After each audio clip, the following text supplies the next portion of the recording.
New TV Telugu. ఇప్పుడు AP top 10 చూద్దాం. తిరువూరు మండలం చింతలపాడులోని గుర్రపు వాగు వద్ద వరద ఉధృతి తీవ్రంగా పెరిగింది. గత రాత్రి నుంచి కురుస్తున్న భారీ వర్షాలతో 50 ఎకరాలకు పైగా వరి పొలాలు నీట మునిగాయి. గంపలగూడెం తిరువూరు మార్గంలో రాకపోకలకు తీవ్ర అంతరాయం ఏర్పడింది. ద్విచక్ర వాహనాలకు ప్రమాదం ఉన్నందున రాకపోకలు పూర్తిగా నిలిపివేయాలని స్థానికులు కోరుతున్నారు. సీతంపేట మండలంలోని ఘాటి గుమ్మడ సమీపంలో భారీ వర్షాల కారణంగా ఓ భారీ వృక్షం నెలకొరింది. చెట్టు రోడ్డు మధ్యలో పడినందున ట్రాఫిక్ ఇబ్బంది ఏర్పడింది. ఈ సమయంలో అక్కడ ఎవరూ లేకపోవడంతో పెద్ద ప్రమాదం తప్పిందని అని ఆవేదనకు లోనయ్యారు. వాహనదారులు, అధికారులు వెంటనే చెట్టును రోడ్డు నుంచి తొలగించాలని కోరుతున్నారు. ఆత్మకూరు పట్టణంలోని పంట వీధి వినాయక విగ్రహానికి ప్రతి ఏడాది ప్రత్యేకత ఉంటోంది. ఈసారి కూడా అతిపెద్ద విగ్రహంతో పాటు మండపాన్ని రాజస్థాన్ కోట ఆకృతిలో ఏర్పాటు చేయడం విశేషం. విగ్రహం వైవిధ్యం, మండప ప్రత్యేకత చూడడానికి గ్రామ ప్రజలు పెద్ద సంఖ్యలో తరలివచ్చారు.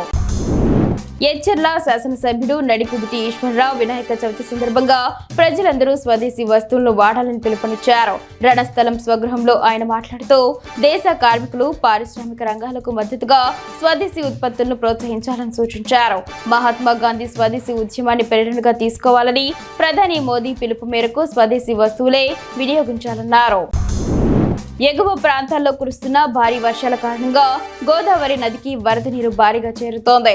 దీంతో రాజమండ్రి రూరల్ మండలం ధవళేశ్వరం బ్యారేజ్ వద్ద నీటి మట్టం 10.20 అడుగులకు చేరినట్లు జలవనరుల శాఖ అధికారులు తెలిపారు. ప్రస్తుతం 52,44,031 క్యూసెక్కుల జలాలను సముద్రంలోకి విడుదల చేస్తున్నారు. గోదావరిలో వరద నీరు పెరగడంతో పరివాహక ప్రాంత ప్రజలు అప్రమత్తంగా ఉండాలని అధికారులు సూచించారు.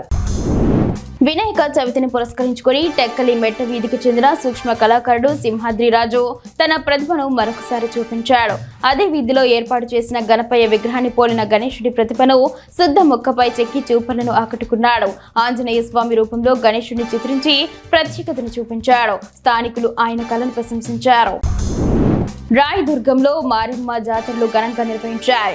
ఆలయాల్లో అమ్మవార్లను ప్రత్యేకంగా అలంకరించి విశేష పూజలు చేశారు. సాయంత్రం కోట మారెమ్మ, దండు మారెమ్మ, పెద్ద మారెమ్మ ఆలయాలకు భక్తులు తరలివచ్చి మొక్కులు చెల్లించుకుంటున్నారు. ఆలయాల వద్ద నిర్వహించిన సిడి మహోత్సవాన్ని తిలకించేందుకు ఆంధ్ర, కర్ణాటక ప్రాంతాల నుంచి వేలాది మంది భక్తులు వచ్చి ఆ ప్రాంతాలు జనసంద్రంగా మారాయి.